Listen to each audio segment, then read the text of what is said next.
गुरु जी, साध संगत जी, शुक्राना गुरु जी महाराज का जूम प्लेटफॉर्म आप सबका बहुत स्वागत करता है। हमारे बीच में आज रेणु आंटी जी उपस्थित हैं, जो कि अपनी संगत के लिए आई हैं। Over to you Renu aunty, बहुत बहुत स्वागत है आपका। जय गुरु जी।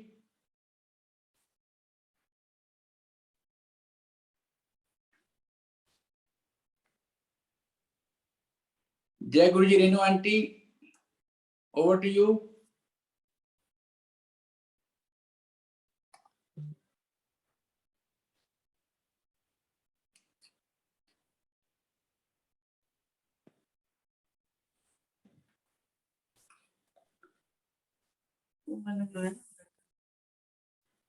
अंदर सुरेश अंकल स्क्रीन पे नहीं आ रही हूँ, आप बुलाइए।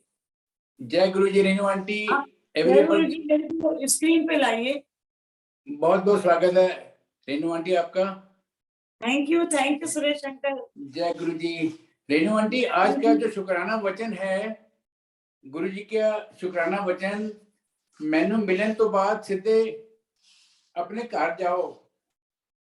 हाँ, नहीं चाहिए। बहुत अच्छे, बहुत अच्छे। पॉजिटिव वाइब्रेशन कर लेके जाया करो। हाँ, after meeting me, go stay to your home. Don't stop at any other place. Take positive vibration home with you. Aunty, इसको नरेट करेंगी जरा गुरु परिवार के लिए, उसके बाद में अपनी संगत शुरू करें प्लीज। सुनाऊं या ये इसको क्लियर करूं? मेरे को लाओ ना उसको, अंकल वीडियो पे लाइए मुझे। क्या मैं दिखाई दे रही हूँ? जय गुरु जी आंटी। अंकल मैं दिखाई दे रही हूँ आपको? हाँ जी, यू आर विजिबल आंटी। और मैं तो मेरे को नहीं दिख रहा अपने आप को। नहीं, आपकी वीडियो ऑन है आंटी। आपको मैं दिख रही हूँ? हाँ जी, पूरे गुरु परिवार आपको देख रहे हैं। ठीक है अंकल, सुरेश अंकल आ गया। आप मुझे ये बताइए, जय गुरु जी, सारी संगत को बहुत बहुत प्रणाम, गुरु जी को मेरा बहुत बहुत प्रणाम। और मैं, आपने जो बताया कि गुरु जी के वचन से कि वो उनके पास से दर्शन करने के बाद में कहीं नहीं रुकना और घर जाना है, मैं इसके बारे में बाद में बताऊं या पहले बताऊं? अगर हो सके तो पहले बता दीजिए आंटी। ठीक है, मैं पहले सारी संगत जो मुझे सुन रही है उसको बहुत बहुत प्रणाम। एंड सबसे पहले मेरे गुरु जी महाशिव, मेरे दाता, इतने कृपालु, उनको बहुत बहुत नमन, अनंतम शुक्राना कि आज मुझे ये मौका दिया कि मैं सत्संग कर सकूं। बिना उनकी मर्जी के तो कोई उनके मंदिर नहीं जा सकता, ना उनकी मर्जी के उनके दर्शन कर सकता। तो आज मैं मॉर्निंग में संगत जी यही सोच रही थी, किसी को बता रही थी, मैं कहीं गई थी तो मैंने उनको बताया, उन्होंने कहा हमें मंदिर जाना है।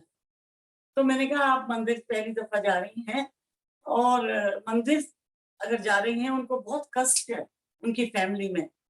तो मैंने कहा अगर आपको पूरी ब्लेसिंग लेनी है, कि कितनी अजीब सी बात है कि गुरुजी ने आज मुझे किसी को ये सत्संग बताया। मैंने बताया 4 बजे के करीब, मैं कहीं किसी के घर गई थी और मैं चाय पी रही थी, उन्होंने चाय पिलाई और मैंने उनको बताया, उनको काफी तकलीफ है घर में। तो मैंने कहा आप गुरुजी के पास जाओ।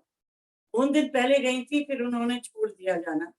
तो मैंने कहा कि जब आप गुरुजी के अंदर दर्शन करती हैं दरबार के संगत जी, तो गुरुजी कहा करते थे, मैंने अपने सुना है कानों से, गुरुजी कहते थे कि सीधे घर जाना।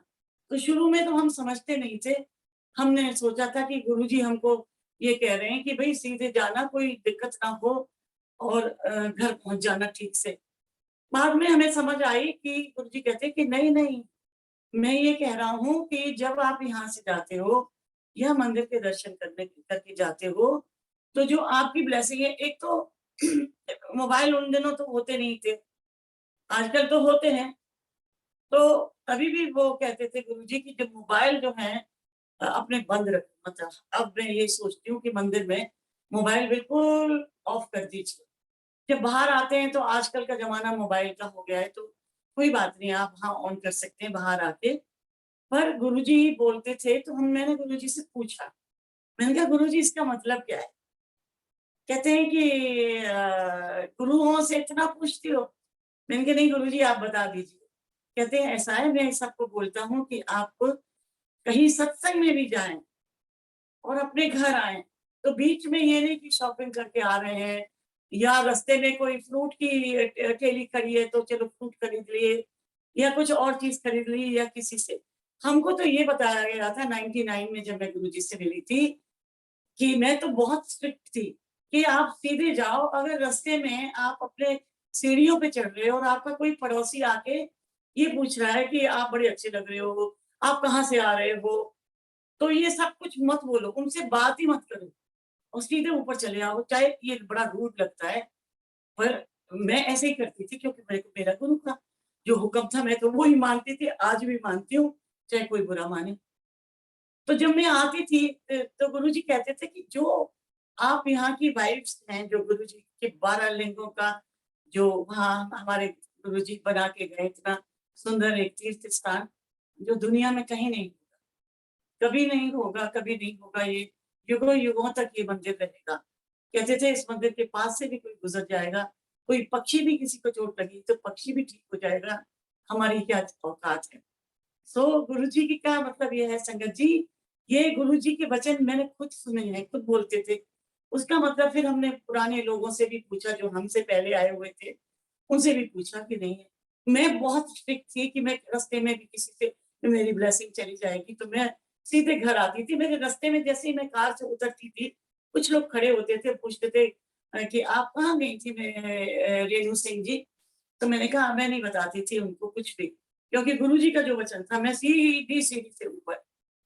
फिर जब मैं घर में आ गई, फिर दूसरे दिन उनसे बात करने जाती थी कि आप मुझे माफ करिएगा, जो भी नाम था मैंने आपसे बात नहीं की।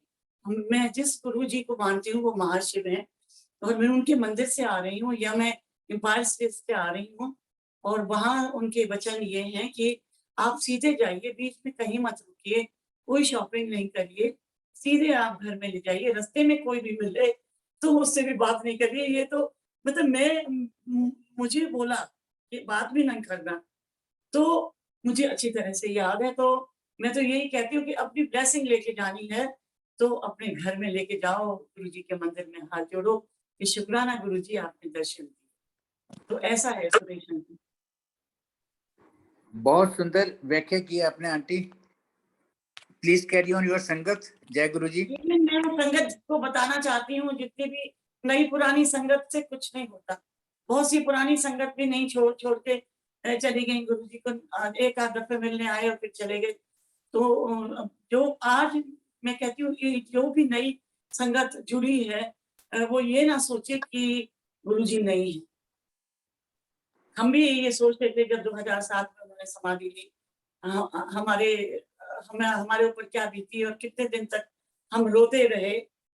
आज तक रोते रहे, सन 14 तक रोते रहे, 15 तक रोते रहे। आज भी रोना आ जाता है, पर गुरुजी ने सपने में आके मुझसे बोला कि अब रोना बंद कर दो, मैं तुम्हारे साथ हूँ। तो अब थोड़ा रोना बंद किया है मैंने, नहीं तो हिचकियों से हम रोते थे। आज मैं रोना नहीं चाहती। आज मेरा खुशी का दिन है कि मैं मेरी सारी संगत मेरे प्यार करती है। गुरु परिवार इतनी अच्छी संगत बता के गया है। अगर आपकी गुरुजी आज्ञा हो, मुझे माफ करिएगा अगर मेरे से कोई गलती हो, पर मैं वही बताऊँगी जो मेरे साथ गुरुजी से मैं कैसे जुड़ी। उसके अलावा मैं कुछ नहीं बताऊँगी।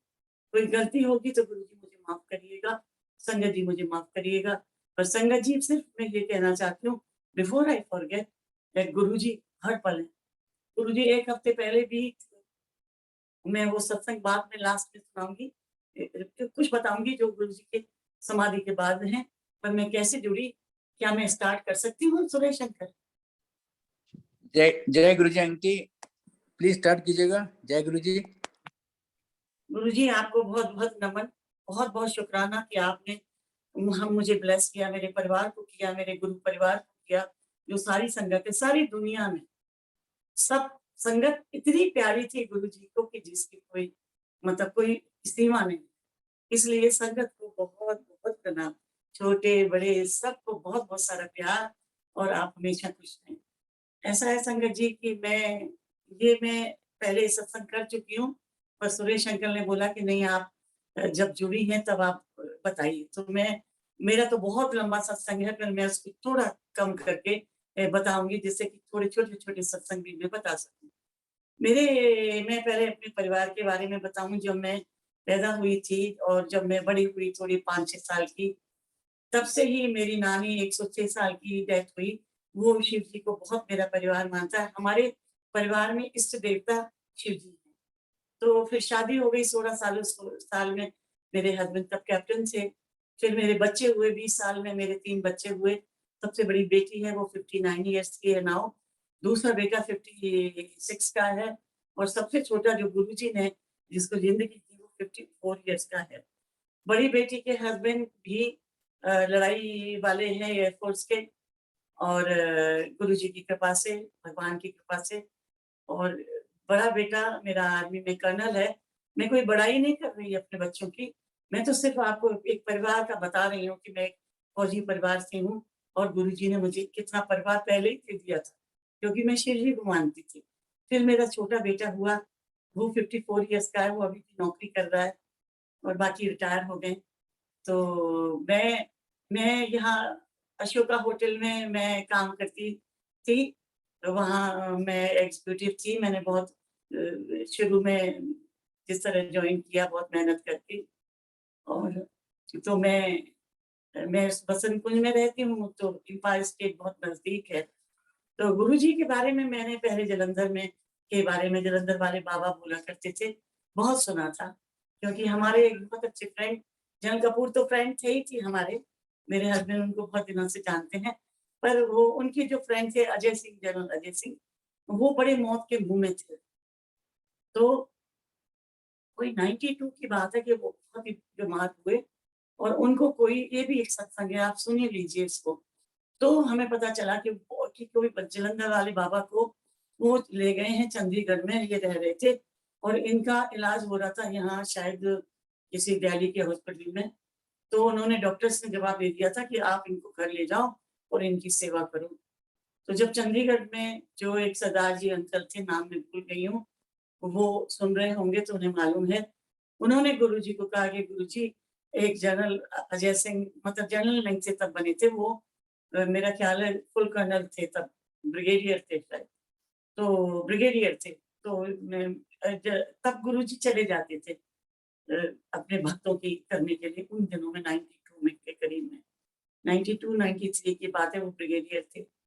तो गुरुजी गए और गुरुजी उनके घर गए, तो ये लेटे हुए थे, इन्होंने आँख खोली और इन्होंने, गुरुजी ने उनको उठाया और उनको जल प्रसाद दिया, अपना पी के फिर उनको जल प्रसाद दिया और उनकी पीठ पे हाथ मारा जोर का, कहते ब्रिगेडियर साहब उठ जाओ, अजय सिंह उठो, अभी तो तुमको जनरल बनना है और जनरल बनने के बाद अभी अभी क्या है?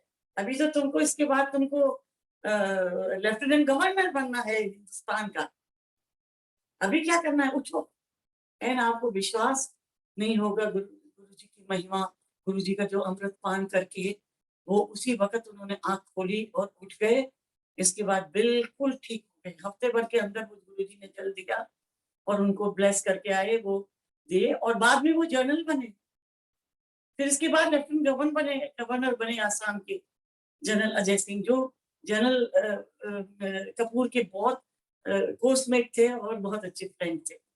तो इस तरह से मुझे गुरुजी के बारे में मालूम था, पर मैं दर्शन नहीं कर पाई थी तब। सुना बहुत था, पर दर्शन कैसे कर सकते हैं? दर्शन तो गुरुजी की जब तक इच्छा ना हो, गुरुजी जब तक इनवाइट ना करें, तो नहीं। और मेरी किस्मत देखिए कि ना मेरे बेटे को कारगिल में मौत के मुँह में जाता, ना मैं गुरुजी के पूरन गुरु के दर्शन करती। मैं ये नहीं कहती कि भई मेरा बेटा गया तो मैं गुरुजी को मिली, नहीं। ये जो किस्मत है ना, किस्मत, वो लिखा रहता है। हम आर्मी वाले हैं, हम लोगों को सिखाया जाता है, मैं आर्मी ऑफिसर की बेटी भी हूँ। मैं इसमें कोई बड़प्पन नहीं कर रही। हम जैसे फैमिली से आए वैसे आए। आर्मी वाले तो ऐसे ही ठीक ही रहते हैं, मिडिल क्लास ही ठीक होते हैं, अच्छी सर्विस होती है, बस देश की सेवा में रहते हैं। और हमको वाइफ्स को भी ये सिखाया जाता है कि ये लड़ाई के लिए बच्चे भेजे हैं, तो आप इसमें चिंता ना करें, इसमें आदमी शहीद भी हो सकता है। उसके लिए तैयार रहना पड़ता है और जो आर्मी में हम बच्चे देते हैं, उनकी इतनी टफ ट्रेनिंग होती है, उनको ये सिखाया जाता है कि आपको देश की सेवा के लिए अपना सेवा करनी है और आपकी जान भी चली जाए तो उसकी परवाह नहीं करनी, अपनी देश की रक्षा करनी है। और वो ही एक आर्मी ऑफिसर की बीवी को सिखाया जाता है। तो इस तरह मैं मजबूत रही और आज भी मजबूत हूँ, हमेशा मजबूत रहूँगी और हमेशा मैं आर्मी के को भी नमन करती हूँ, जो हिंदुस्तान की आर्मी है, सबसे अच्छी आर्मी है और बहुत अच्छा देश है हमारा। अब मैं बताती हूँ कि 99 में मैं अशोका होटल में काम कर रही थी। मेरे हस्बैंड ने मुझे रिंग किया कि तुम गाड़ी तेज़ मत चलाना, जल्दी से आओ।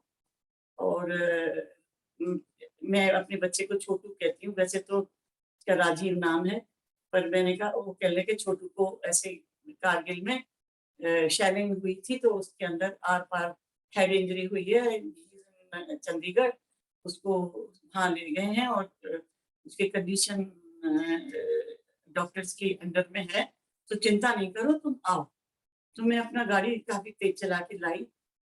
मेरे से मेरे हस्बैंड ने कहा, थोड़ा-सा मैं बढ़ा-चढ़ा के बोल रही क्योंकि मेरे को सुरेश वात्सन अंकल ने बोला था कि सब कुछ डिटेल में बता दीजिएगा।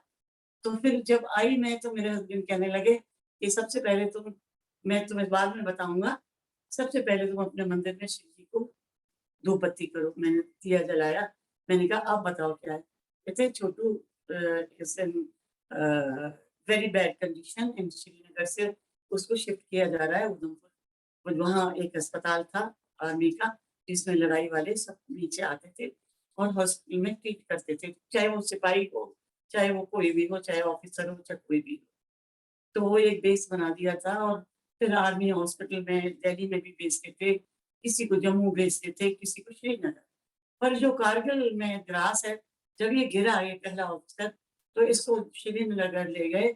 वहाँ एक डॉक्टर ने जब इसका एक्स-रे किया हेड का, तो वो जो गोली, वो जो शेलिंग होती है, जो तोप होते हैं, वो शेलिंग होती है, बड़े-बड़े टुकड़े आते हैं, तो शेलिंग में बहुत लोग इंजर हो जाते हैं, जो भी वहाँ जा रहा होता है, लड़ाई में होता है, तो इसके यहाँ से लेफ्ट से निकल के माथे पे यहाँ अटक गया इतना बड़ा हिस्सा और अंदर से आर-पार हो गया and he was in coma.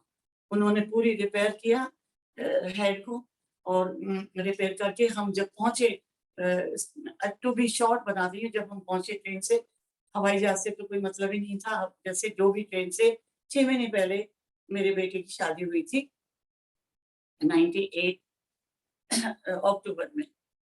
तो नई शादी हुई थी। तो इसके बाद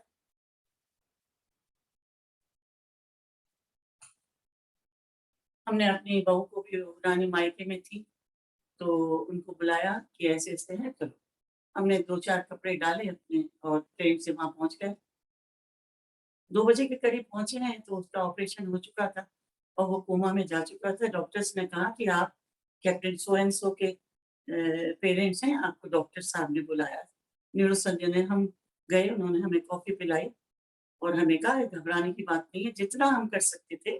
ही केम एज़ ऑलमोस्ट डेड, उसकी नब्ज़ बहुत कम चल रही थी, बहुत ही बाय एयर आया था हेलीकॉप्टर से और हमने उसका ऑपरेशन तैयार था।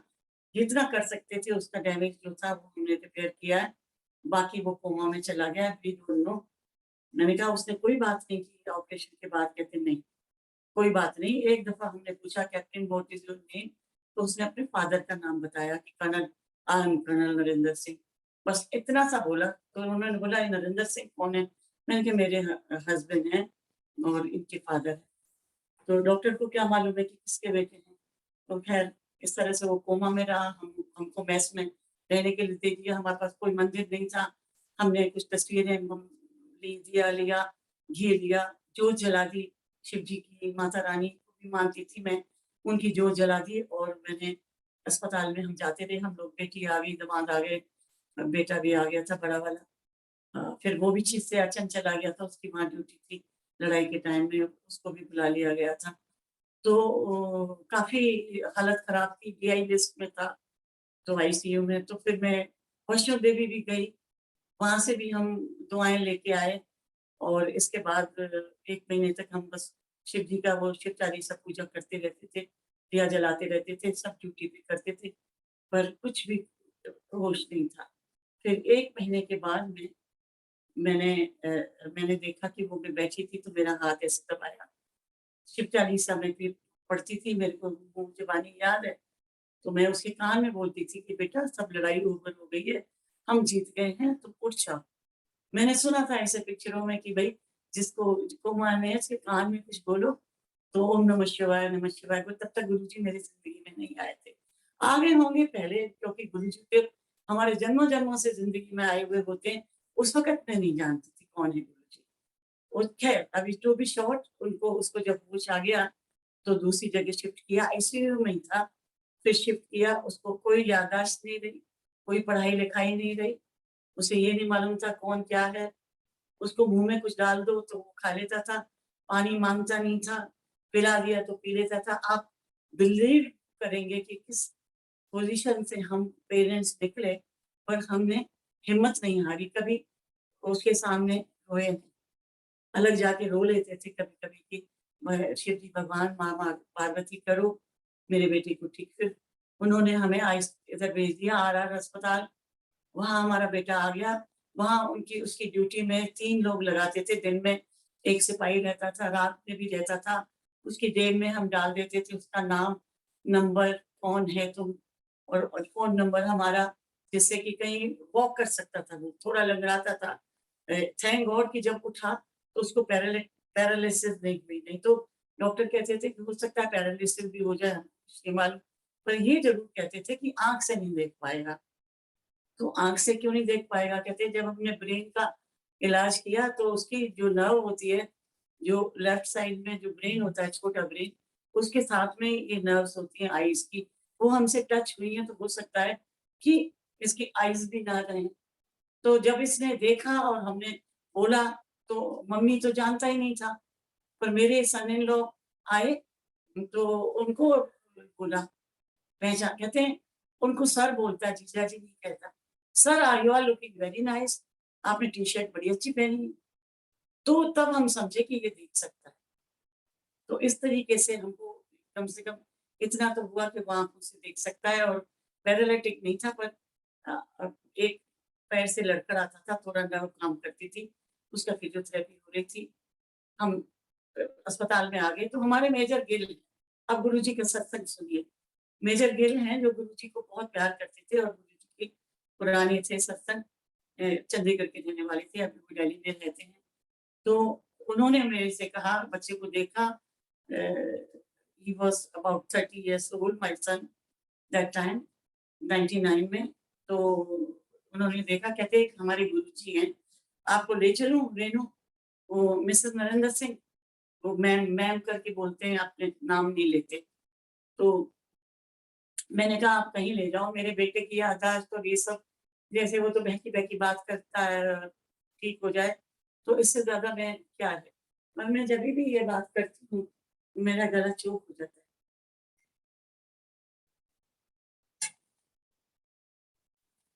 उसके बाद मैंने कहा ठीक है, कहाँ जाना है?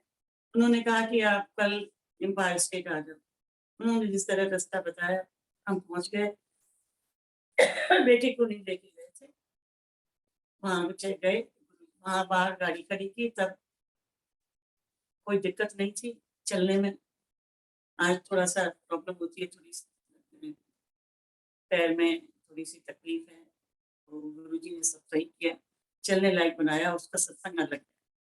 तो इसके बाद हम वहाँ पहुँच गए और वहाँ से उन्होंने वॉक कराया, कहते थोड़ी-सी दूर अंदर एम्पायर स्टेट में है और इसके बाद हमें लेके गए, वो अकेले उनकी वाइफ नहीं थी।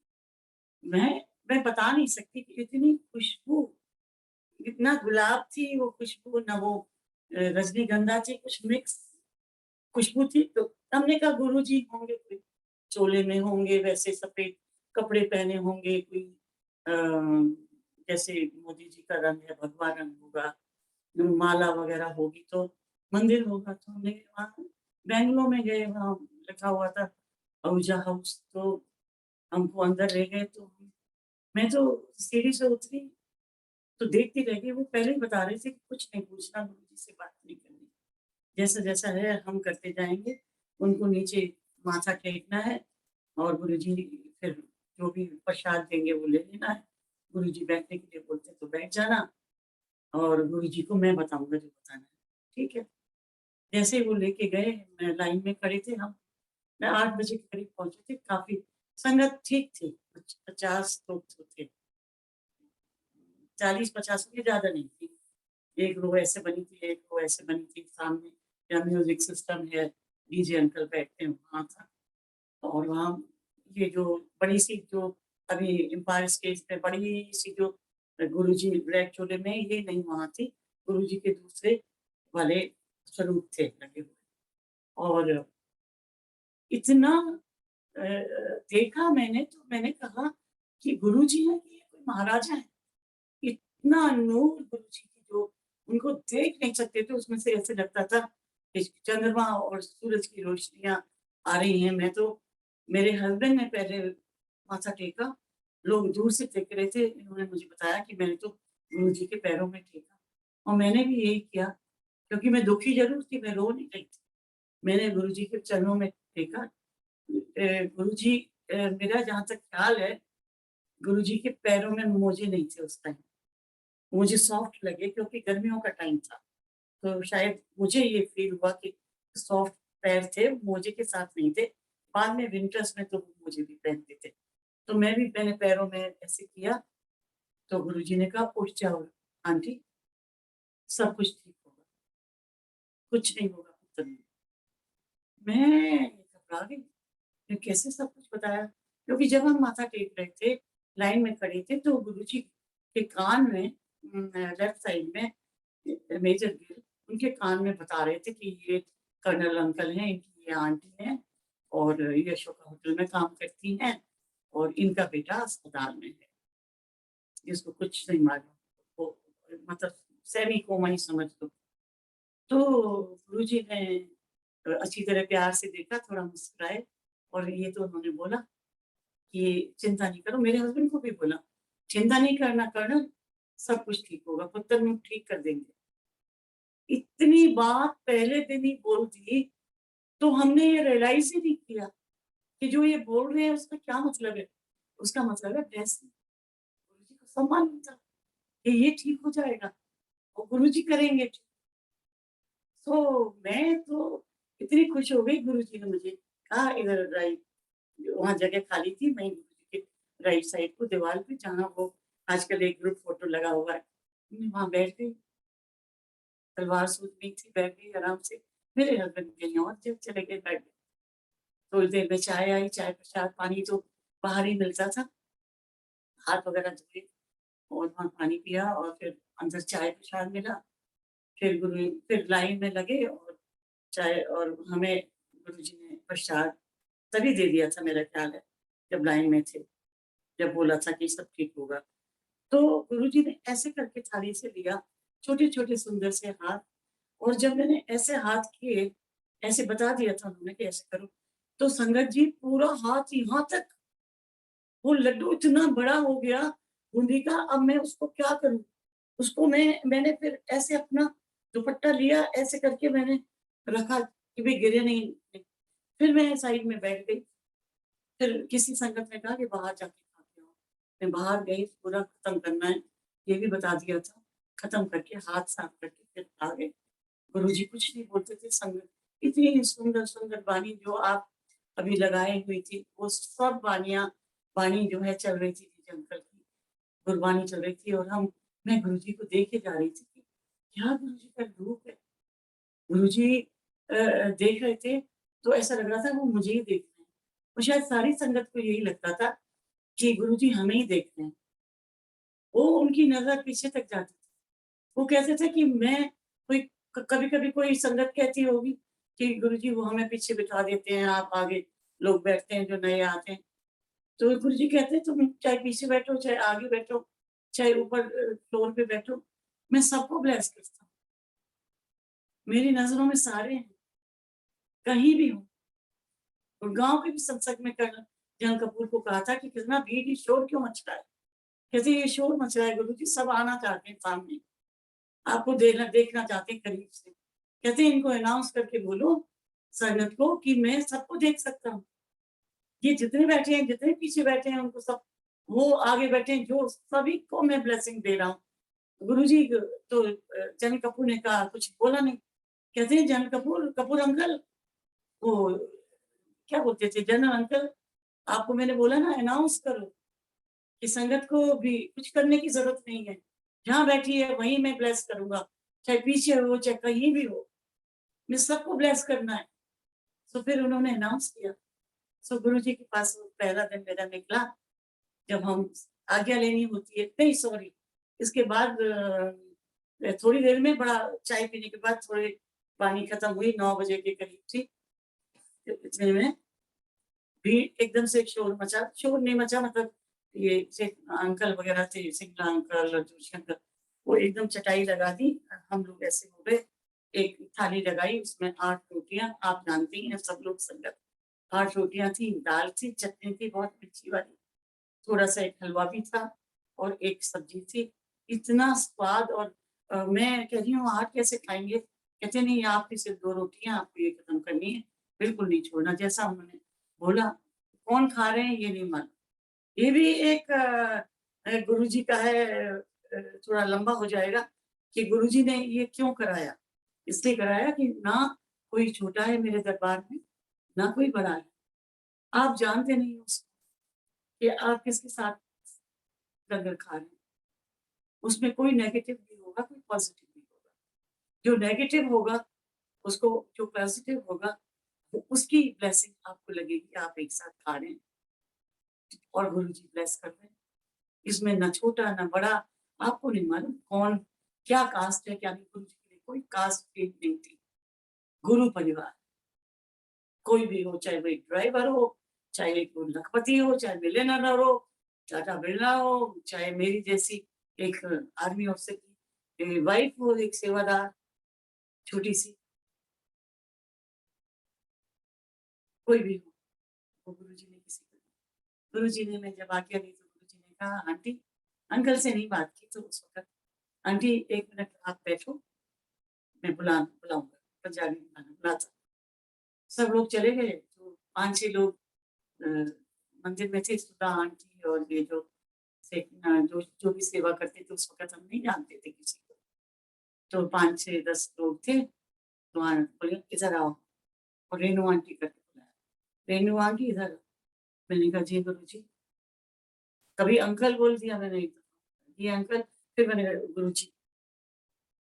तो कहते हैं कि पुत्र नु ला सकती है कल? हाँ जी गुरु जी, मेरे को वहां से एडमिशन करना पड़ेगा, तो मैं ले आऊंगी।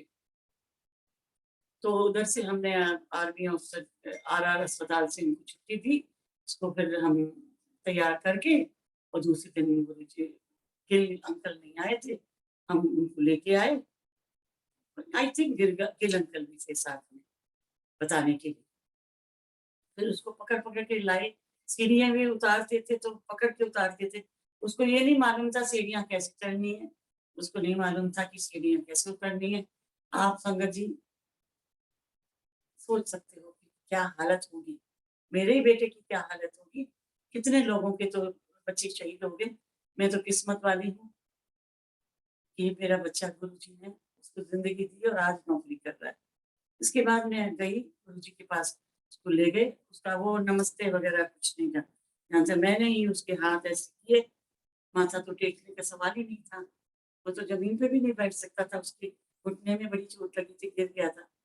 तो मैंने ऐसे करवाया, फिर गुरुजी ने ऐसे उसको देखा, वो उसको बड़ा लॉस्ट होके देख रहा था गुरुजी को।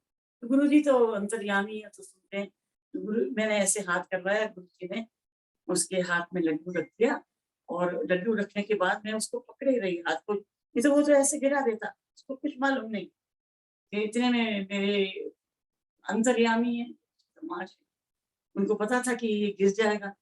तो उन्होंने कहा, कर्नल अंकल कहाँ, इधर आओ। कहते ये आंटी के हाथ छुटो, और इनके इसका हाथ नीचे से करो और बाहर ले जाओ पकड़ के, और इसको पूरा खिला के लाना। जहाँ आजकल गणेश जी है, वो गणेश जी बाद में आए थे, तो वहां बिठा के वो खिला के लाए मेरे हस्बैंड अंकल। फिर उनको अंदर ले आए, उसको बिठा दिया, फिर लंगर आ गया, तो मैं उसके साथ बैठ गई थी, जिससे कि उसको लंगर खिला सकूं, मैं हाथ से खिला सकूं। तो खा नहीं सकता था, तो मैं तो हाथ से खिलाती थी। तो उसने बताया कि ये जो रोटी, ये मेरी रोटी, ये मेरी रोटी, मेरी रोटी, ऐसे करके उसने रोटी ले ली और रोटी से लंगर खाया और मिर्ची लगी और बहुत मिर्ची थी, पर लंगर खाया। मेरा ध्यान नहीं है, एक रोटी तो खाई होगी। खाया, पूरा लंगर किया और इसके बाद बैठा रहा, देखता रहा गुरु जी को। और देखिए जमीन में बैठा कितनी देर तक पानी चलती रही, फिर लंगर आया, फिर उसने ग्रहण किया और गुरु जी ने उसको बिठा के रखा। इसके बाद फिर हमसे बोला, जब आज्ञा ली, उसको उठाया, तो कहते हैं आप 1-2 मिनट रुको आंटी, मैंने अंकल रुको, मैंने गल करनी है। ठीक है, हम लोग सब आज्ञा लेके चले। फिर हमें बुलाया, बेटा तो बैठा हुआ था जमीन में और मेरे हस्बैंड और मैं दोनों गए। जी हाँ जी, आज्ञा। कहते हैं ऐसा है कि 1.5 लीटर 2 लीटर के करीब इतना बड़ा जग लाओ ढक्कन का, अच्छा कॉपर होना चाहिए, बिल्कुल बढ़िया चमकता हुआ, वो जग कल लेके आओ और पुत्र ने नहीं लाना अभी, तुम आंदे रहो, तुम दोनों आंदे रहो, तो आते रहो और कल वो जग देके कल इसी वक्त। ठीक है, तो हमने प्रणाम किया, आगे लेके गए। इतनी खुशबू और पूरे सूट के अंदर बाहर तक इतनी खुशबू। और उनकी जब मैंने आज्ञा ली तो उनकी जूतियों पे, जो जूतियां थी उनके जोड़े, उन पे मैंने पैर रखा, तो मैंने ये सोचा जो इसमें भी खुशबू आ रही है तो जरूर गुरु जी ने कोई परफ्यूम वगैरह ऐसा होगा, चंदन होगा, कुछ होगा। पर बाद में 2-1 दिन के बाद में उनको बता दिया कि ऐसा पुरानी संगत है कि नहीं, ये गुरु जी की खुशबू है, 10 द्वार खुले हुए हैं गुरु जी के। हमने पूरा पता लगाया। मैंने कभी गुरुजी जानते हैं, अच्छी तरह जानते हैं ना गुरुजी आप, कि मैंने कभी इफ एंड बट्स नहीं। मेरे हस्बैंड ने शायद किए होंगे पर कभी उन्होंने बताया नहीं। वो भी गुरुजी को मानते थे। जब जिसका बेटा ठीक किया वो कौन नहीं मानेगा। इसके बाद हम चले गए, मतलब गुरुजी ने कहा कि ये जल है, इसे भरना है, आधा सुबह इसको पिलाना है और बाकी पानी इसके बाल्टी में डाल के इसको नहलाना है और इसको साफ करना है, वो अंकल बताएंगे। तो शायद जोशी अंकल या जो भी था, उन्होंने बताया कि इसको राख से मांजना है, इसको नमक नींबू नहीं मांजना। मुझे तो ये बोला, अब अभी मुझे नहीं मालूम है कि लोग नींबू से नमक से मांजते हैं, तो मुझे नहीं मालूम, मैं नहीं मांजती। मैं तो उनका जो जग है, जो मेरी बहू मांजती है, तो राख राख मंगाती हूँ और राख बन जाती है। जो कंडे होते हैं जो गाँव में गाय के, भैंस को, उसको ही मैं बना लेती हूँ घर में, जला देती हूँ और वो बन जाती है, रात को में रखी हुई है। जिसको भी चाहिए होती है मैं दे भी देती हूँ। गाँव वगैरह जैसे ज्योत्सना मेरी बेटी बनी हुई है, तो और चंडीगढ़ की है, करणवीर है, ये इन लोगों को भी लोटा ब्लेस करा हुआ है, तो मैं उनको भी बोल देती हूँ उससे आप ये राख ले लो, उससे मांगो। तो वो वही करती हैं और बड़ी अच्छी बात है। वो भी पुरानी संगत है, आपके प्लेटफॉर्म पे शायद आ चुकी है, नहीं तो आ जाएंगी। तो बहुत प्यार करते हैं, सभी प्यार करते हैं, सभी संगत इतना प्यार करती है, परिवार है ना। तो इसके बाद संगत जी क्या हुआ कि मैं वो जल को लाई, गुरुजी ने ऐसे कर दूसरे दिन, क्योंकि लंबा हो जाएगा, तो ऐसे कुछ किया और अपना जल उसके अंदर डाल दिया, कुछ मंत्र से बोले, ढक दिया। कहते इनो खोली ना, इसको चले जाओ, रात को इसमें पानी डालना, रख देना है इसके सिरहाने पे और सुबह इसी में से पानी पिएगा, आपकी बात का वो। उस दिन 1999 का दिन है, जब से जग ब्लेस किया, तब से उसको या तो मैं साफ करती थी, नहीं तो मेरी बहू रानी है, जो इतनी सेवा अपने, उनकी किस्मत से जो जिंदगी मिली, जो गुरु जी ने दिया। I am very lucky to have such a blessed divine करने, पूजा कर पाठ करने वाली और सेवा करने भक्ति जिसके अंदर है, हमको बहुत संभालने वाली, caring. I am very grateful to Guru ji and भगवान कि उसने वो करती है, साफ करके रखती है। आज तक वो पी रहा है और गुरु जी की ब्लेसिंग मिल गई, वो पीते रहा और वो ठीक होते रहा। फिर इसके बाद गुरु जी कहीं कहीं ले जाते थे। एक सत्संग और है जो इन बिटवीन हुआ था, जब गुरु जी ने मुझे खड़े करके सत्संग करवाया था, वो मैं अभी नहीं बताना चाहती। मैं ये बताना चाहती हूँ कि बेटा कब ठीक हुआ। ऐसे ही 1 महीना निकल गया, सितंबर, अगस्त, सितंबर निकल गया, अक्टूबर निकल गया, फिर अक्टूबर, दिसंबर, तो नवंबर की बात है, तो गुरुजी ने मेरे को कहा कि आंटी रुको, लाओ एक कार्ड लाओ। कार्ड लिया, गुरुजी ने ऐसे रखा, पेन था वो चल नहीं रहा था, गुरुजी ने ऐसे किया, पता नहीं कब फिर मुझे याद आ गया कि फूंक मार के करते हैं, तो ऐसे करके उन्होंने Renu aunty and family any year लिख दिया 99, और उसमें देखा बार-बार फैमिली नु लाना, फैमिली नु लाना। मैंने कहा गुरुजी फैमिली तो बच्चे को आने वाला है, वो आ जाएँगे, पर जो भी होगा मैं ज़रूर कोशिश करूँगी लाने की। सभी बच्चे कहीं-कहीं पोस्टेड थे यार, मेरे बेटी भी पोस्टेड थी कहीं उधर, और बड़ा वाला बेटा सियाचिन या कहाँ था, वहाँ पोस्टेड था, तो फिर मैंने कहा हाँ जी लाऊँगी। ज़रूर आना, ज़रूर आना। इतने प्यार से इतना प्यार दिया कि हम क्या बताएँ। और इन बिटवीन हमको आपको दिखा रही हूँ, हमें ये ए एक थाली में जैसे लड्डू बँटते थे ऐसे, ये आप देख रहे हैं, आप ये देखिए, ये हमको गले में लटका के लेके जाते थे हम अपने जंजीर से, और पीछे गुरुजी के खुद के साइन है। ये सारी पुरानी संगत के पास है, इसके अंदर हम लटकाते थे, ऐसे करके। ये चेन है वो जभी से ही, ये भी मुझे गुरुजी के पास से ये मिला था, एम्पायर स्टेट में, ये तब से ही मैं अपने चेन में लगा के रखती हूँ। ऐसे करके हम जाते थे, और हम बड़ी शान समझते थे कि हम गुरुजी वाले हैं। सो उस वक़्त कभी-कभी गुरुजी किसी को दे देते थे। जब उन्होंने मुझे जब ये बाँट रहे थे, तो मैंने कहा कि मैं तो सब परिवार के लिए लेके जाऊँगी। तो गुरुजी लोग ऐसे करते थे, वो एक दे देते थे।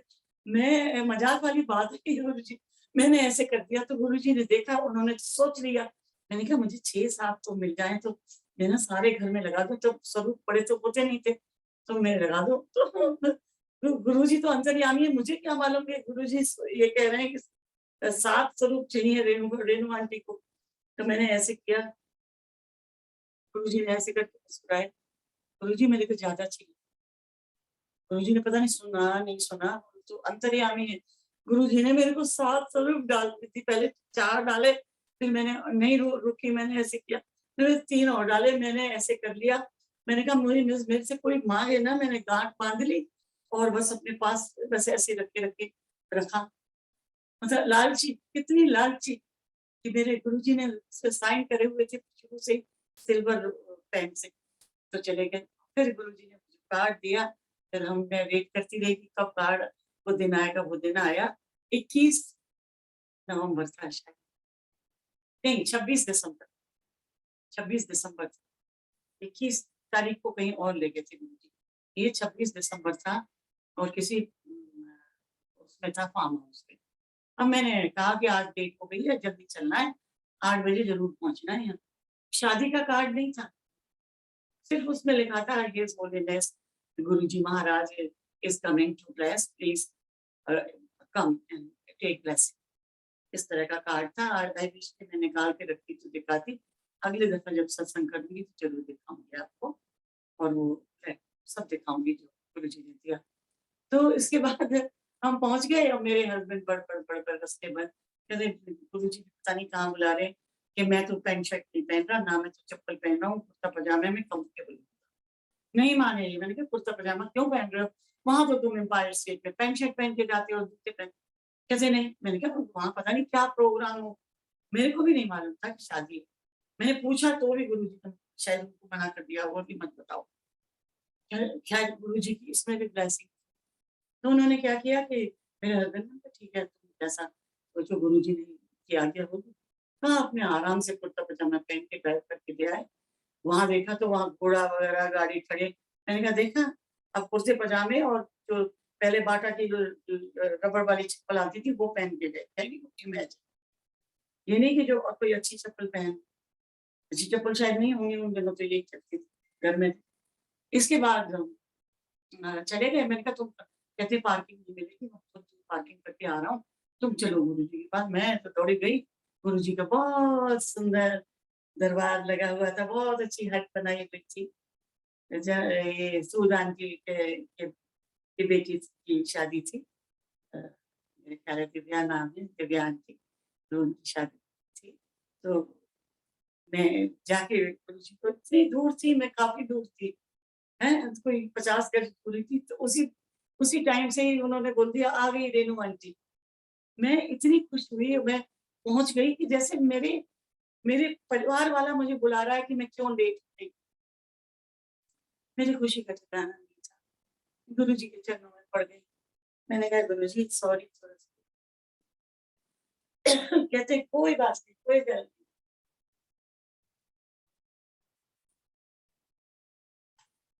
नहीं। कोई गल नहीं आंटी।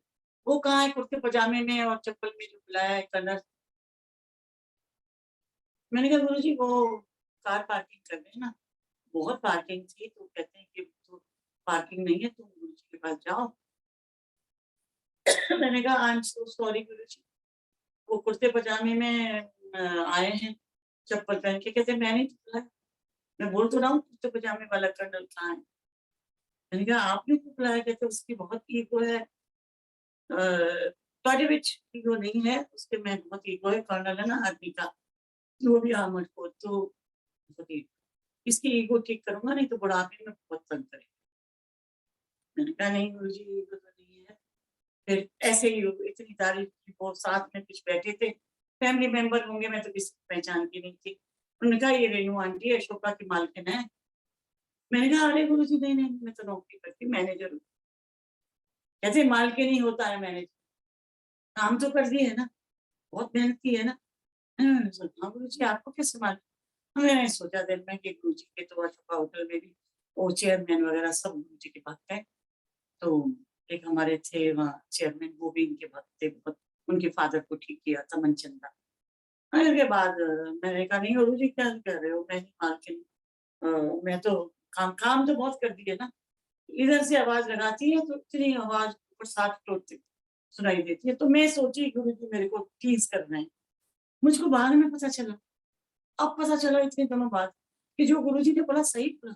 अशोका होटल भी 7 फ्लोर था, और सम्राट होटल में थी मैं तब उस वक़्त, वो भी 7 फ्लोर, और मेरे साथ इस लड़की। तो मैं बहुत सी बातों को सोचती हूँ ना, तब ध्यान आता है कि अच्छा गुरुजी ने ये बोला था, ये हो गया। चलिए अब आगे चलते हैं। मैंने उससे कहा कि जाओ, खाओ खाना, अच्छी तरह से खाओ, कोई चिंता नहीं। उसका मतलब मैं आज समझी हूँ कि गुरुजी का मतलब ये था कि कुछ भी खाओ, मतलब नॉन-वेज से मतलब होगा, हर तरह के खाने थे, बहुत अच्छा इंतज़ाम था, रॉयल था इंतज़ाम, बहुत। तो मैं चली गई, पर मैंने ये सोच रखा था दिल में कि आज मैं गुरुजी के पास वहाँ मिलूँगी, तो वो तो शादी वाले होंगे और लोग होंगे, मुझे चांस मिलेगा, मैं चरण सेवा ज़रूर करूँगी। मैं सोच के गई थी दिल में, तो मैं ये नहीं टच करूँगी सब चीज़ें। मैंने आइसक्रीम खाई, गुलाब जामुन खाया, लंगर जो वेजिटेरियन खाना था मैंने खा के, मुझे जल्दी मची थी, जल्दी से मेरे हस्बैंड एक हाथ में एक रुमाल लिपटा हुआ गिलास लेके आ गए, कुर्ते पजामे। मैंने कहा, मैं ऐसी जगह बैठी जहाँ जगह खाली नहीं थी। मैंने कहा, मुझे ऐसे लगा, ऐसे लगना नहीं चाहिए था, अच्छे स्मार्ट लगते हैं मुझे भी। तो उनको और कहीं जगह मिली तो वो वहाँ बैठे लगे। इसके बाद मैंने पूछा, वो मैं आपको अभी बता देती हूँ, नहीं तो भूल जाऊँगी। जब मैं चली गई तो गुरुजी ने मेरे को बोला कि कर्नल अंकल नु भेज। तो कर्नल, मैंने कहा गुरुजी बुला रहे हैं।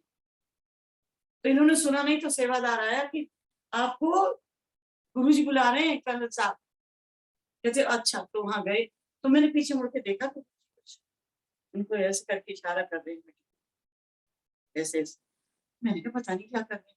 बाद में उन्होंने बताया कि गुरुजी ने मुझे कहा कि सोचता फिरता है, राइट साइड को जाओ और ड्रिंक ले ले, 2 लेना।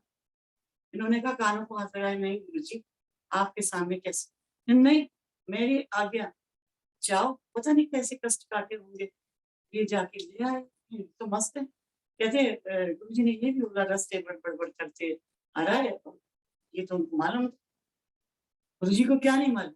तो इन्होंने चीज़ अपना जो ड्रिंक लेके खाना-वाना खाते रहे। मैं नहीं परवाह की कहाँ मेरे अंकल हैं, क्या है, मैं तो गुरुजी के पास आके अपने चरणों में बैठ गई। फिर थोड़ी देर बाद सब लोग आ गए बाहर। गुरुजी का एक लोग आए शादी वालों ने, एक बड़ा सुंदर सा कालीन बिछाया और गुरुजी की जो गद्दी थी वो वहां रख दी। फिर गुरुजी उठ गए और उठ के वहां चलने लगे और भांगड़ा की पार्टीज आई कि बहुत सुंदर सुंदर, मतलब एकदम 3-4 पार्टीज की, भांगड़ा गाना टप्पे वाले एक के बाद एक। मतलब गाना तो गुरुजी ने कहा होगा कि मेरे को बाहर, जबकि दिसंबर में ठंड होती है, तो उधर बैठ गए गुरुजी। मैंने कहा आज मौका नहीं छोड़ना। सब लोग बड़े पैर दबाते हैं, पैर चरण सेवा करते हैं, आज नहीं छोड़ूंगी। मैं संग संग संग संग गुरुजी के चलते रहे। जैसे बैठे लेफ्ट साइड को मैं बैठ गई, मैंने पैर पकड़ लिए।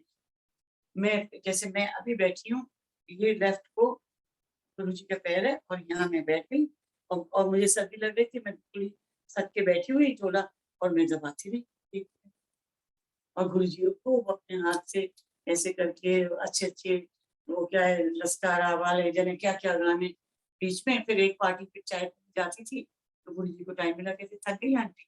मैंने कहा नहीं गुरुजी आज करनी है सेवा। तो कहते हैं थोड़ी देर में, कहते हैं जब थोड़ा शांत हुआ, आवाज नहीं हुई, कहते फैमिली क्या चाहती है। अब मेरे को बिल्कुल समझ में नहीं आई कसम में कि वो क्यों पूछ रहे हैं फैमिली। मैंने कहा गुरुजी कुछ नहीं, सबने खाना खा लिया। कहते खाना नहीं पूछ रहा है, उत्तर क्या पूछ रहा हूँ कि पुत्र के लिए क्या चाहते हैं। मैंने कहा गुरुजी मेरा हस्बैंड तो पूरा आर्मी वाला है, सोल्जर है, वो तो आगे भी उसके ग्रैंड चिल्ड्रन भी होंगे ना, उनको सबको आर्मी में भर्ती करा देते। अशोका होटल के भी बहुत से लोग भर्ती करा दिए उन्होंने, सिपाही भर्ती करा दिए कि जाओ आर्मी में जाओ, आर्मी में जाओ, देश सेवा करो। तो वो तो आर्मी में ही चाहते हैं कि ये नौकरी करे।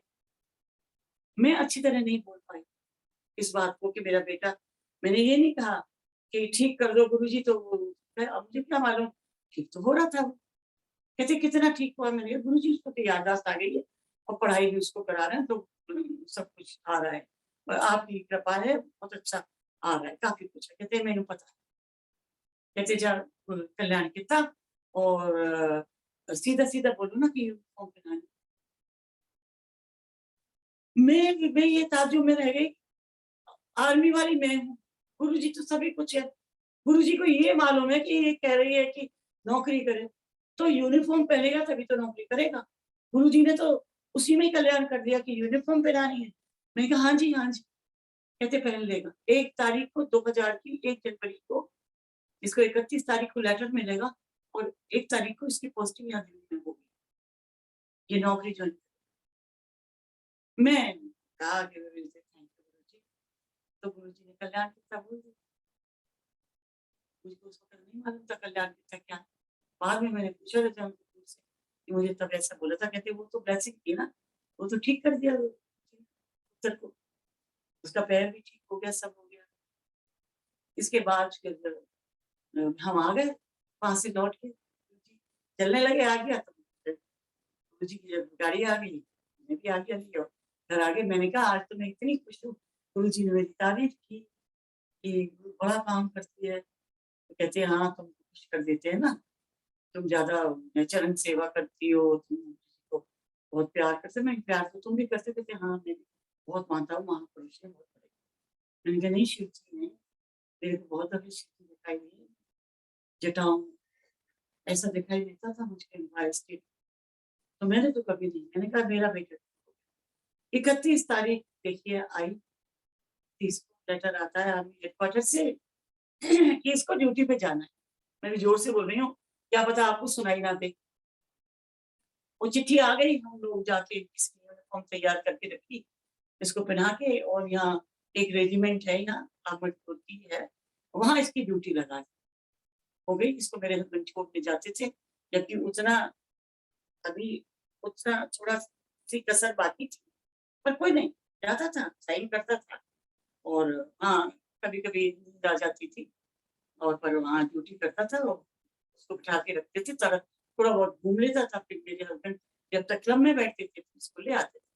तो इस तरह उसकी ड्यूटी ज्वाइन की। तो 1 आध साल 1.5 साल यहाँ रहा। इसके बाद उसने अपनी बठिंडा चला गया ड्यूटी, अपनी रेजिमेंट ज्वाइन की। और गुरुजी का लख लख शुक्राना कि मेरा बेटा आज भी किया। हाँ, एक बात और बोली थी उन्होंने, उस वक़्त मैं नहीं समझी। कहते मैंने कहा गुरुजी ठीक हो जाएगा ये तब तक, 1 तारीख तक? कहते हाँ, हो जाएगा मंडे के दिन तक। हाँ, मेरे को नहीं समझ में आया, मुंडा तो बेटा ही होता है ना, मुंडे भी दिन तक, 2 मुंडे, ऐसे बोला था। तो मैंने सोचा, तो मैंने बाद में पूछा किसी से कि ऐसे बोला गुरुजी? कहते हैं उनका मतलब ये था कि ये नौकरी करेगा। हाँ, इतना मैंने ज़रूर पूछ लिया गुरुजी से, गुरुजी करेगा? कहते करेगा, रिटायर तक करेगा और 2 मुंडे भी प्लस के थे। तो मैं उस वक़्त नहीं समझी। जब मेरा हो गया, बच्चा हुआ, ब्लेसिंग दे दी और आज वो 20 साल का है उसका बेटा, दूसरा वाला बाद में हुआ 7 साल बाद, वो 13 साल का हो गया और आज मेरा बेटा छोटा वाला, जिसको गुरुजी ने ज़िंदगी दी। एक माँ को क्या चाहिए, एक पत्नी को क्या चाहिए, पति, एक माँ को एक चाहिए कि मेरा बेटा ठीक हो जाए, होश में आ जाए, होश में कर दिया, नौकरी करने लायक बना दिया और आज भी उसके ब्रेन में छोटे-छोटे टुकड़े, स्प्लिंटर बोलते हैं उसको, कोई आर्मी वाला सुन रहा होगा तो। वो अभी भी पड़े हुए हैं, उसका एमआरआई नहीं होता है, सीटी स्कैन होता है। एमआरआई होएगा तो वो उसको गड़बड़ हो सकता है अगर कोई डॉक्टर जानता हो। इस तरह से संगत जी मेरे बेटे को गुरुजी ने ब्लेस किया और उस टाइम के बाद से हम जाते रहे, गुरुजी से ब्लेसिंग लेते रहे। मेरी बहू भी लेती रही, बहू को भी बहुत अच्छे से स्वरूप दिए, कैलेंडर दिया 2000 का और बहुत कैलेंडर मिले और गुरुजी के यहाँ जाते रहे और बहुत सत्संग होते रहे। फिर हम मंदिर भी जाए गए गुरुजी के पास, गुरुजी के जन्मदिन मना। गुरुजी तो कहीं-कहीं ले जाते थे, कहाँ-कहाँ ले जाते थे, सारे मैं नहीं ले गई, ये आचरण एजेंसी वगैरह में भी ले जाते थे, मुगलमा हमें सुनाई देता था। गुरुजी की पूरी कॉन्वॉय चलती थी, जो वो जाते थे जालंधर और डोगरी जाते थे। धन्य है वो माता-पिता, बापू जी को बहुत-बहुत नमस्कार, जो माताजी को बहुत नमस्कार, जिन्होंने एक भगवान को जन्म दिया और इतने प्यारे हमारे गुरुजी। इसके बाद तो कितने सारे सत्संग होते रहे गुरुजी के सामने, अब पता नहीं कितना टाइम है, नहीं तो एक सत्संग छोटा-सा मैं अब पहले तो ये मैं संगत को कहना चाहती हूँ कि गुरुजी के स्वरूप से बात करिए। गुरुजी महाशिव, गुरुजी कहीं नहीं, गुरुजी है। मैं आपको अभी बता देती हूँ, 15 दिन पहले की बात बताती हूँ, बाद में एम्पायर स्टेट का भी एक सत्संग सुनाऊँगी। सुना सकती हूँ सुरेश अंकल? जय गुरु जी आंटी, अब सुनाइए प्लीज। गुरु हाँ, परिवार ने आपको मेरी आवाज़ ठीक से सुनाई दे रही है? यू आर ऑडिबल आपको आंटी। मेरी आवाज़ सुनाई दे रही है? हाँ जी आंटी, जय गुरु जी। हाँ, जय गुरु जी। अच्छा, मैं ये भी सुना रही हूँ कि 15 दिन पहले, पिछले महीने मैं यहाँ आ रही थी बसंतपुर में अपने अंकल को लेके। तो मेरे स्पॉन्डिलाइटिस की प्रॉब्लम है और पर वो कभी-कभी चक्कर ही आते थे, कभी ऐसा नहीं हुआ कि पीछे से कोई ऐसे ब्लड चले और आवाज़ आए सिर के अंदर और गुन-गुन, गुन-गुन, गुन-गुन। मैं बड़ी परेशान कि मैं पूजा करूँ, दिया जलाऊँ तो आवाज़ और कहीं भी करवट लूँ तो आवाज़, इधर लूँ तो आवाज़। मैं ये क्यों सुना रही हूँ आपको संगत जी? आपको इसलिए सुना रही हूँ, इसके बीच में तो जनक कितने मेरे बच्चों को, मेरे को जीवन दिया, मेरे अंकल को बुलाया, उसको नहीं, मैं अब क्यों सुना रही हूँ, 15 दिन पहले की बात बता रही हूँ। 10 दिन में मेरे बच्चों ने मुझे कहा, मेरी बहू ने भी कहा, मेरी बेटी ने कहा कि प्लीज़ छोटू न्यूरो। मैं डरती हूँ, क्योंकि कोरोना हो जाएगा तो मैं अस्पताल में नहीं गई। मेरे साथ में 1 किलोमीटर पे ही, मेरे घर के पास में ही वो है न्यूरो, बहुत अच्छे न्यूरो हैं। ये कौन-सा है हमारा हॉस्पिटल है। देखो मेरे को बिल्कुल ध्यान नहीं रहती, बुढ़ी हो गई हूँ मैं अब। तो उसमें मैं गई, तो वहाँ न्यूरो से हमने ली। अब न्यूरो ने जाते ही फिर हमारा नंबर आया, गुरुजी की तो तस्वीर लगा के जाते ही हैं, तो बहुत दूर बिठाया था। तब तो ये ओमिक्रॉन नहीं हो रहा था, चला वो खत्म हो गया था। पर गुरुजी ने मुझे बचा के रखा। तीनों साइड में मैं यहाँ रही, बिल्कुल बचा के रखा और परिवार को सबको बचा के रखा। बहुत कृपा हुई, बहुत कृपा हुई। थोड़ा एक आध टाइम में अंकल थोड़ा-सा ओमिक्रॉन हुआ, तो अस्पताल में गए, ठीक हो गए, कुछ नहीं हुआ। सब ठीक। तो मैं उन्होंने 10 दिन की गोली दी, मॉर्निंग में लो, आफ्टरनून में लो, रात की गोली लिख के एक सुबह एक शाम। इसमें स्पॉन्डिलाइटिस की भी वर्जन थी, 16 mg सुबह 16 mg शाम। 10 दिन तक दवाई ले ली, चक्कर बंद बिल्कुल नहीं हो रहे। मैं करवट ले रही हूँ, किसी से बात नहीं कर रही हूँ, किसी का फोन आ रहा है, ज्योत्सना का हमेशा फोन आता है, we are very much connected with each other, बेटी की तरह। कोई बहुत प्यार मानते हैं, तो उसका कह रहा आंटी ये तो गलत है, आप you are not showing to doctor. तो मैंने कहा बेटी भी मेरी सोनिया कह रही है और मेरे सन इन लॉ भी कह रहे हैं, और चलो दिखा देते हैं। इसने अपॉइंटमेंट लिया बड़े बेटे ने, नोएडा से आया और मैं दिखाने गई। तो उन्होंने कहा आपका MRI होगा। मैंने कहा देखिए डॉक्टर, मैं MRI नहीं कराना चाहती। मेरा 5-6 साल पहले मेरे को एक दफे CT स्कैन हुआ था, सिर में दर्द था। तो मेरी एक संगत के डॉक्टर थे, डॉक्टर साईं, उन्होंने मेरे CT स्कैन करवा दिया। वो भी मैं नहीं चाहती थी। तो मेरा ब्रेन बिल्कुल बढ़िया आया, और डॉक्टर कहते थे कि आपके ब्रेन में कुछ भी नहीं है, ऐसे है जैसे मेडिकल में डॉक्टर को, जो मेडिकल में स्टूडेंट्स को बताते हैं कि this brain is absolutely okay, ऐसा है। तो मुझे कुछ नहीं हो सकता, मेरे गुरु मेरे साथ हैं। फिर भी मेरा नहीं था। मैंने कहा ये तो बहुत है। तो मैं सच बता रही हूँ आपको, जब 11 दिन हो गए, मेरी दवाई खत्म हो गई, सिर्फ रात की रह गई, मैंने बंद कर दी। मैं रोज चाय प्रसाद रखती हूँ, गुरु जी को कुछ पीठ भी रख देती हूँ, जो भी होता है। नहीं होता है तो गुड़ी रख दो। गुरु जी कुछ नहीं थे। गुरु जी को प्यार, श्रद्धा, अपनापन, सीधापन, नो नो नो मतलब अ, अच्छे संस्कार, ईगो नहीं। छोटे से झुकने में पेड़ भी जो उसके पर फल लगता है ना, वो भी झुक जाता है। तो झुकना सीखें, तो वो हमें गुरु ने सिखाया। ऐसे गुरु मिले जिसकी वजह से आज सारा गुरु परिवार सब जानता है कि जो गुरु का परिवार है वो खुश। मुसीबतें आती है, 3 मिनटों में करते हैं। अब मैं बताती हूँ कि क्या हुआ। मैं गुरु जी के लिए मैंने क्या किया, मेरा मंदिर अलग है, पर मैं अकेली नहीं हूँ। या कोरोना के टाइम में अंकल वहां थे मेरे बेटे के पास। तो ये मेरा बेडरूम है, इसमें मैंने एक ट्रॉली के ऊपर एक गुरु जी के स्वरूप लगा लिए हैं, और यहाँ एक मैं पूजा करती हूँ, वहां भी चली जाती हूँ, वहां भी मोमबत्ती चला देती हूँ। एक अलग मंदिर बनाया, वो अलग है। तो मेरे लेटी रहती हूँ, तो तब मैं गुरु जी को ऐसे करती रहती हूँ, तो मुझे लगता है गुरु जी मेरे साथ है कोरोना के टाइम।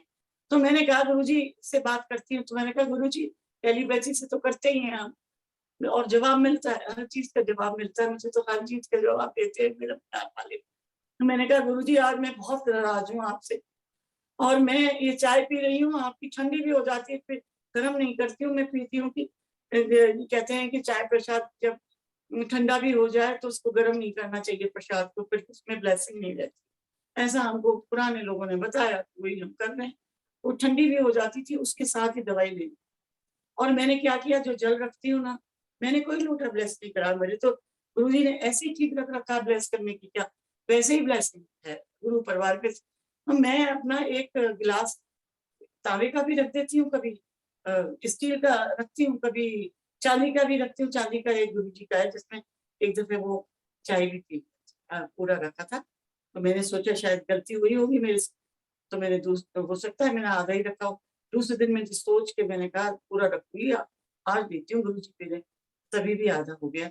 तब से मैं और जान जान बता रही हूँ कि गुरु जी आपकी चाय प्रसाद भी पीते हैं, जल भी पीते हैं। आपको पता चले तो बहुत अच्छा, नहीं पता चले तो भी बल्ले बल्ले। गुरु जी तो गुरु जी, महाशिव, उसके साथ। तो मैं बहुत, मैंने कहा गुरु जी मैं आपसे बहुत नाराज हूँ।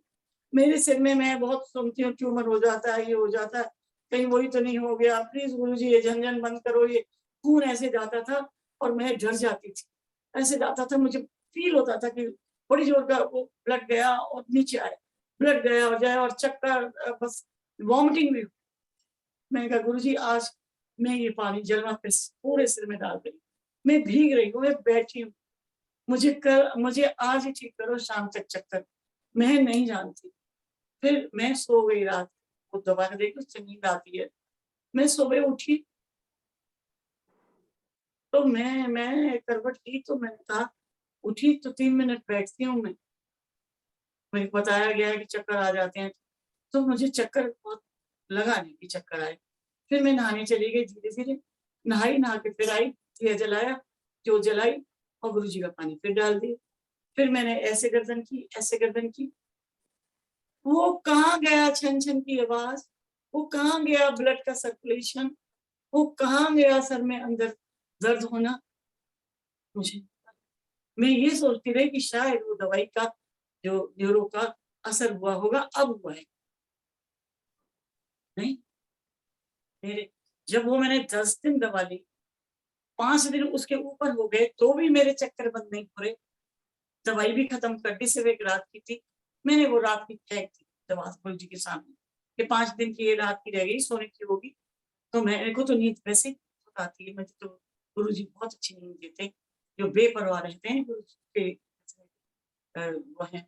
हाँ, मैंने कहा गुरुजी मैं नहीं ले रही दवा, मेरे को वैसे भी ना शुगर है ना कुछ, एक हल्का-सा वो हाइटिसनिया के ब्लड प्रेशर है, उसकी एक छोटी-सी गोली लेती हूँ, तो वो लेती हूँ, वो भी नाल, मुझे कोई परवाह नहीं। मैंने फिर पानी डाला, मैंने कहा अच्छा, फिर मैं ऐसे डालती रही। अब मैं इतनी डर गई हूँ कि मैं अब ये सोचती रही 2 दिन तक कि चक्कर कब आएँगे और कब मेरे को झन-झन की आवाज़ आएगी। झन-झन की आवाज़ ही नहीं है। वो जो खून का दौरा था, कान में आवाज़ गूंज रही है और झन-झन की, कोई कह रहा है कान में ड्रम्स वो हो जाते हैं। सत्संग संगत वालों से पूछा, वो कहा हाँ, मेरी मदर को भी ये हुआ था, फिर हमने होम्योपैथी कराई, ये कराई, वो कराई। मैंने कहा नहीं, मैंने तो एमआरआई भी नहीं कराई और आप देखिए कि मैं अभी बैठी हूँ, ना मुझे कोई चक्कर है, ना कोई झन-झन है, गुरुजी ने ठीक कर दिया। पर मैं अब ये ज़रूर है कि मैं नहाने के बाद भी कपड़े चेंज करके ये जो जल प्रसाद है, उसको थोड़ा पीती हूँ और फिर उसको डाल लेती हूँ सिर के ऊपर, तो धोती हूँ मैं एवरीडे, तो उसके ऊपर डाल लेती हूँ डर के मारे कि मतलब देखो गुरुजी होते हुए डर किसका आपका, पर मैं भी ये सोच के कि आज मैंने नहीं डाला तो क्या पता फिर से झन-झन शुरू हो जाए, सो मैं डाल रही हूँ, पर मेरे को तकलीफ नहीं। आज 10 दिन हो गए, I am okay, I am talking to you. So और मेरी गुरुजी की मेहर है, मेरी बहुत-बहुत शुक्राना गुरुजी, मेरे परिवार पे। मेरे पति को 3 दफ़ा ज़िंदगी दी। मुझे 2007 में मेरा बहुत बड़ा एक्सीडेंट हुआ, उसकी में मेरी ज़िंदगी थी। मेरे 3 ऑपरेशन पैर के हो गए और गुरुजी ने पहले बोल गए थे, उसका सत्संग में मंदिर में बोला था उन्होंने, उसका मैं बाद में सुनाऊँगी, काफ़ी टाइम हो गया होगा। सो संगत जी बहुत-बहुत प्रणाम एंड बहुत-बहुत शुक्राना श्री शंकर। और आप संगत जी एक बात याद रखिए कि जभी भी सत्संग में जाती हैं, तो टाइम से पहुँचिए, क्योंकि जब गुरुजी का बैंड जब का आवाज़ होती है, तो आप ये सोचिए तो जगह छोड़ दीजिए। आप ये मत सोचना, कैसे भीड़ लगा के खड़े हो जाते हैं, नहीं, साइड में करो, ताली बजाओ, बिल्कुल आते हैं और सिंहासन पे बैठते हैं, बहुत दफ़े दिखाई भी देते हैं लोगों को, किसी के निशान जुड़ जाते हैं, कभी सरवटें दिखाई देती हैं, तो गुरुजी आते हैं। गुरुजी सब टाइम हैं आपके साथ, और सत्संग में हम जो उनकी गिनती बनाते हैं, उसका मतलब ये है कि गुरुजी उस वक़्त आके जितनी संगत है सबको ब्लेस करती है। वो बैठे हैं और हम उनको उन्हें देखते रहिए, उनके स्वरूप को देखते रहिए, उनकी गद्दी को देखते रहिए। और एक बात और है, बहुत से लोग अ, गद्दी बनाते हैं, उसपे फ़ोटो रख देते हैं, माला लगा देते हैं, वो ना लगाइए। माला उनको लगाई जाती है, गुरुजी के स्वरूप पे कभी ना माला लगाइए। माला उनको लगाई जाती है जो स्वर्गीय होते हैं, जैसे हमारे पिताजी या हमारे ससुर, हम उनको माला लगा सकते हैं। गुरुजी को माला नहीं लगा सकते। गुरुजी के चारों तरफ डेकोरेशन कर सकते हैं, फूल लगा सकते हैं नीचे। और मैं अपनी मेरी ये है, मैं एक बात और बोलना चाहती हूँ, इसमें गुरुजी मुझे माफ़ करिएगा या संगत जी मुझे माफ़ करिएगा। बहुत जगह मैंने ये देखा है कि संगत जब जो चेयर रखती है, उसके नीचे कैंडल जला देते हैं। भई गुरुजी बैठे हैं, उनके लिए जगह तो दो। आप किसी मंदिर में देख लीजिए, एम्पायर स्टेट में देखिए, एक चौकी लगी रहती है, उसपे फूल रख दीजिए। और एम्पायर स्टेट में भी वही गद्दी लगी रहती है। आप उसके चेयर के नीचे आप चरण की फ़ोटो रख देते हैं। क्यों रखते हैं भाई? आप मुझे घर में बुलाएंगे, आप मुझे बिठाएंगे और नीचे कुछ फोटो रख देंगे तो क्या मुझे चुभेगी नहीं? मैं ऐसा मानती हूँ। गुरुजी ने नहीं बोला, मैं ऐसा मानती हूँ। So, मैंने जो मेरे को जो मुझसे बहुत प्यार करते हैं, संगत सभी करती है प्यार, पर जो मेरे क्लोज हैं जो बुरा नहीं माने, उनको मैंने बता रखा है कि जैसे ये गद्दी बनी है, यहाँ साइड में एक चौकी लगाओ, उस पे गुरु जी के चरण रखो, उस पे फूल रख सकते हो आप। पर गुरु जी की जो गद्दी है उसके मैं ऐसा सोचती हूँ, बाकी मुझे नहीं मालूम पुराने संगत क्या करते होंगे। मैं ये अहंकार अपने नाम नहीं लेना चाहती, उसके लिए मुझे माफ करिएगा, पर मैं ऐसा सोचती हूँ कि गुरु जी की बहुत कंफर्टेबल चेयर हो और गुरु जी को ना फूल चाहिए, ना कोई अच्छा पार्टी वाला खाना चाहिए, एक दाल सब्जी हो जाए, एक सब्जी बन जाए और रोटी हो जाए, वही बहुत। एक गुरु जी के वहाँ हैं अंकल सरदार जी, उनकी वाइफ को बहुत ब्लेस किया था, उनके घर भी रहे थे गुरु जी, उनको बोल के गए थे तो एक चीज बना, उनके घर में आलू की सब्जी बनती है, उनके हर सैटरडे को एक सैटरडे को संगत सत्संग होता है एवरी मंथ, और उनके यहाँ सिर्फ एक सब्जी बनती है, 2 रोटी चटनी, और वो जब जाते हैं तो वहाँ सत्संग वही प्रसाद और चाय प्रसाद बाहर ही खा के आते हैं, उनका कुछ अलग रिवाज। सो गुरुजी कहीं नहीं गए, मतलब ये है कि गुरुजी कुछ नहीं चाहिए, गुरुजी को प्यार चाहिए, श्रद्धा चाहिए, हम कुछ भी नहीं है, हमारी कोई औकात नहीं है, हम तो सिर्फ उनको प्यार कर सकते हैं, उनकी जितनी तरीके से प्यार करें उनको, तो कैसे भी मंत्र जाप कर लो, कैसे अंदर कर लो, कैसे भी बात कर लो, सब कुछ सुनते हैं। सो गुरुजी आपको बहुत बहुत मेरे खुद के परिवार पे कृपा करने की, सारे गुरुजी के परिवार पे कृपा करने की, सबको अभी कोरोना की बीमारी अब दोबारा ना आए जी, सारे देश को, पूरे वर्ल्ड में आप सुख शांति रखिए, और जो सत्संग संगत सुन रही है उनको भी, सारे उनके बच्चे सब ठीक रहे, गुरु जी की ब्लेसिंग मिलती रहे। मेरे से कोई गलती हो गई हो बोलने में, क्योंकि जो मैं बोल रही हूँ मैं खुद नहीं मुझे मालूम मैं क्या बोली, ये सब गुरु जी बुलवाते हैं। गुरु जी के आज्ञा के बिना ना मेरे पास कोई कॉपी है, ना मैं लिखती हूँ, मैं तो इस टाइम बोलती हूँ तो गुरु जी बुलवाते हैं, मुझे लिखने की क्या जरूरत।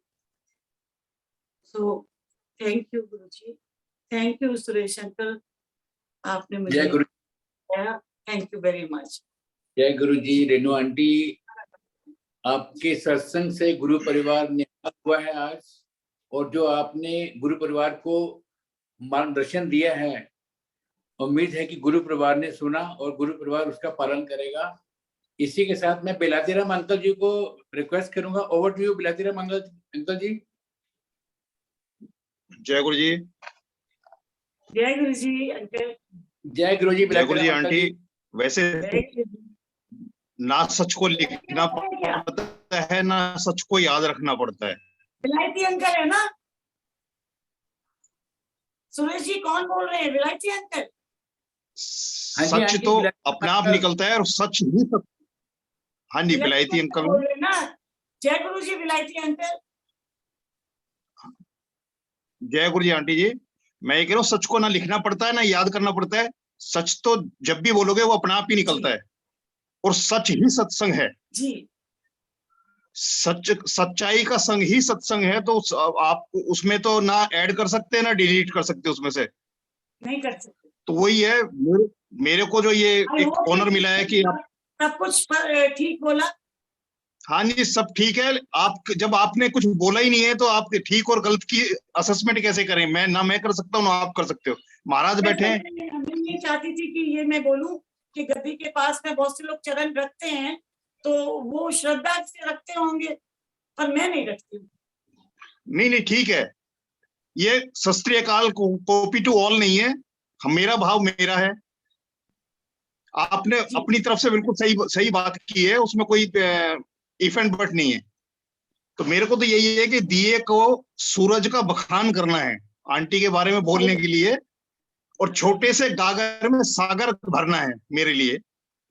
तो मैं अभी जो मेरा विचार आया था मैं उसी को बोल रहा हूँ तेरे इश्क की इंतहा देखिए, तेरे इश्क की इंतहा देखिए, ना मैंने कुछ कहा ना तुमने, बस तेरी एक नजर पड़ी मुझ पर, तुमसे मुलाकात हो गई और बात हो गई, बिन मांगे तेरी रहमतों की बरसात हो गई। तो आपका शुक्रिया, गुरुजी का शुक्रिया इसलिए कि इतना बड़े परिवार जिसके अंदर वो बीच में ऐसे कोई फैक्टर ही नहीं है जो आपस में जो डिस्प्यूट करते हैं। ज्यादातर डिस्प्यूटेड फैमिली है, लेकिन गुरुजी की संगत की जो फैमिली है वो अनडिस्प्यूटेड है। तो जी अंकल। यही है संगत का। और दूसरे के भले में अपना भला है, तो आपने जो भी विचार बोला है वो दूसरे के भले के लिए बोला है, तो सबके भले में भला, सर्वत का भला जो क्या है तो वही है। तो आपका शुक्रिया है। और जब मौका मिले तो उसी लोक में ले जाने की, जब जिस लोक में आप जिए हो, गुरुजी के साक्षात जब दर्शन किए थे, उस समय थोड़ा समय मेरे को भी मिला था, 2006 से लेके हाँ जी, हाँ जी, मुझे मालूम है अंकल, मैं जानती हूँ आप जी। तो वो थोड़ा सा समय था, लेकिन हाँ वो क्लास की हर फेज गुरुजी ने पूरा कर दिया कि उन्होंने जो वो बताने चाहते हैं या जो संगत को पहुंचाना चाहते हैं वो सब कुछ संगत को दे के गए। बस ये कोरोना ने एक ये फायदा किया है कि इतने बड़े परिवार को जोड़ने का और कोई रास्ता नहीं था, कोई एक जगह ऐसी नहीं थी जहां सबको बैठा के बताया जा सके। ये एक प्लेटफॉर्म दे दिया, बहुत बिल्कुल ठीक बोला। ये प्लेटफॉर्म ऐसा दे दिया कि गुरुजी ने 2006 में ही जो है ना साइट बनवाई थी। उनको पता था कि इसकी जरूरत पड़ेगी आने वाले वक्त में। वैसे वो मीडिया को कभी वो मीडिया को पसंद नहीं करते थे, ना मीडिया में कोई उनका कुछ कभी आया। लेकिन ये इतने साल पहले गुरुजी बनवा के छोड़ के गए थे कि हाँ आने वाले वक्त में मेरा परिवार इतना बड़ा होगा कि एक जगह, क्यों आज शायद अगर पूरे वर्ल्ड में देखा जाए तो एक देश बन जाएगा गुरुजी की संगत का। जी। तो ये गुरुजी की कृपा है, ये ब्लेसिंग्स है। बस गुरुजी बुलाते रहें और जो समझाना है वो समझाते रहें। आपका शुक्रिया और गुरुजी का शुक्रिया कि परिवार को, मतलब उन वैसे बुजुर्गों को अक्सर भूल जाते हैं बच्चे, लेकिन गुरुजी ने एक जरिया बना दिया कि अपने बुजुर्गों को जो है ना जितना याद करोगे उतना उनके नजदीक चलोगे। मेरे हस्बैंड 88 ईयर्स के जय गुरु जी आंटी। और भी जय गुरु जी बोलते हैं वो। मैं 10-11 साल छोटी हूँ बस।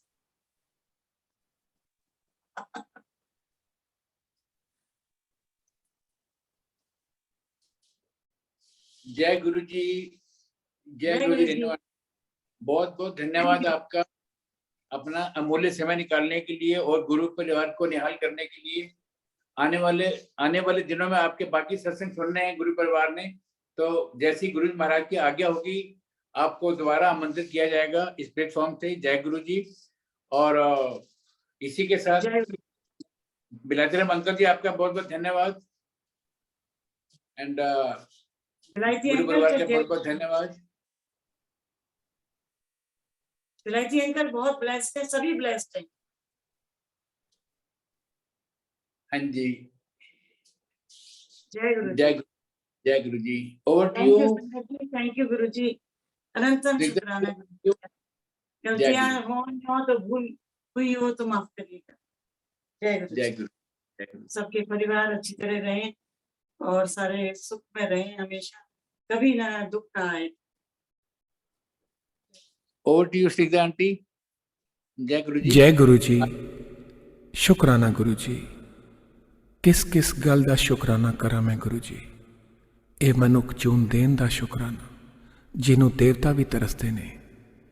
इस दिल दियां धड़कनां दा, इन साहां दा शुक्राना। अपनी संगत बनाउण दा शुक्राना, सत्संग च बिठाउण दा शुक्राना गुरु जी। हर पल अंग संग रहन दा ते ओदा एहसास दिलान दा शुक्राना। इस जिंदगी च सर उठा के जी पान दा शुक्राना गुरु जी। साडे जन्मां जन्मां दे भैड़े कर्मां नूं माफ करन दा शुक्राना। सानू जिंदगी दे ਨਏ ਮਾਇਨੇ ਸਮਝਾਉਣ ਦਾ ਸ਼ੁਕਰਾਨਾ ਗੁਰੂ ਜੀ। ਤੇ ਸਭ ਤੋਂ ਵੱਡਾ ਸ਼ੁਕਰਾਨਾ ਉਨ ਸਭ ਪਰੇਸ਼ਾਨੀਆਂ ਦਾ ਗੁਰੂ ਜੀ, ਜਿਨ੍ਹਾਂ ਦੀ ਵਜ੍ਹਾ ਦੇ ਨਾਲ ਤੁਹਾਡਾ ਮਿਲਣਾ ਹੋ ਪਾਇਆ। ਕਿਉਂਕਿ ਜੇ ਇਸ ਜ਼ਿੰਦਗੀ 'ਚ ਉਹ ਦੁੱਖ ਤੇ ਪਰੇਸ਼ਾਨੀਆਂ ਨਹੀਂ ਆਉਂਦੀਆਂ ਤੇ ਅਸੀਂ ਸ਼ਾਇਦ ਤੁਹਾਨੂੰ ਲੱਭ ਹੀ ਨਹੀਂ ਪਾਣਾ ਸੀ। ਬਸ ਮੇਰੀ ਇਹੀ ਅਰਦਾਸ ਹੈ ਗੁਰੂ ਜੀ, ਸਰਬਤ ਦਾ ਭਲਾ ਕਰੋ, ਸਭ ਦਾ ਕਲਿਆਣ ਕਰੋ। ਸਤਸੰਗ, ਸੇਵਾ, ਸਿਮਰਨ ਤੇ ਆਪਣੀ ਭਗਤੀ ਦਾ ਦਾਨ ਦਿਓ ਗੁਰੂ ਜੀ। ਤੁਹਾਡੀ ਰਹਿਮਤਾਂ ਦਾ ਜਸ਼ਨ ਮਨਾਵਾਂ, ਪਰ ਕਦੇ ਵੀ ਮੇਰੇ 'ਚ ਮੈਂ ਨਾ ਆਵੇ। ਮੈਨੂੰ ਇਹ ਸੋਝੀ ਦਿਓ ਕਿ ਕੁਝ ਵੀ ਸਥਿਰ ਨਹੀਂ ਹੈ, ਸਿਰਫ ਤੁਹਾਡਾ ਤੇ ਮੇਰਾ ਰਿਸ਼ਤਾ ਹੀ ਸਦਾ ਰਹਿਣਾ ਹੈ। ਸਾਨੂੰ ਆਪਣੀ ਰਜ਼ਾ ਵਿੱਚ ਰਾਜ਼ੀ ਰਹਿਣਾ ਸਿਖਾਓ ਗੁਰੂ ਜੀ। ਮੈਂ ਕਦੇ ਨਾ ਭੁੱਲਾਂ ਕਿ ਤੁਹਾਡੀ ਮਰਜ਼ੀ ਤੋਂ ਬਗੈਰ ਕਦੇ ਕੁਝ ਨਹੀਂ ਹੁੰਦਾ। ਮੈਂ ਯਾਦ ਰੱਖਾਂ ਕਿ ਮੇਰੀ ਅਗਲੀ ਸਾਹ ਦਾ ਵੀ ਭਰੋਸਾ ਨਹੀਂ। ਨਾ ਮੈਂ ਆਪਣੀ ਮਰਜ਼ੀ ਤੋਂ ਆਇਆ ਤੇ ਨਾ ਮੈਂ ਕਦੇ ਆਪਣੀ ਮਰਜ਼ੀ ਤੋਂ ਜਾ ਸਕਦਾ।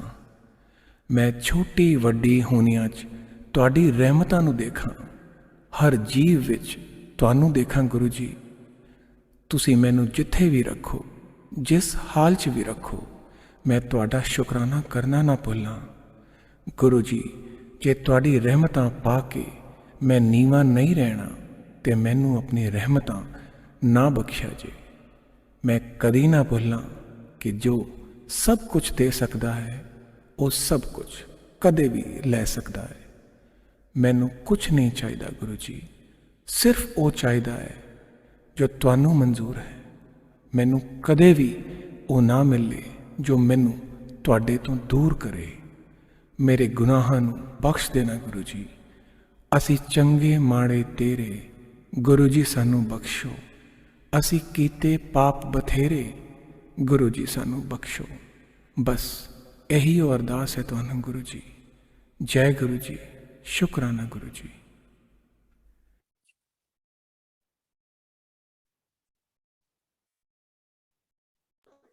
जय गुरु जी का नाम जय गुरु जी, शुक्राना गुरु जी, सब पर मेहर करो। जय गुरु जी, शुक्राना गुरु जी। जय गुरु जी, शुक्राना गुरु जी। हे मेरे माँ का भला करो।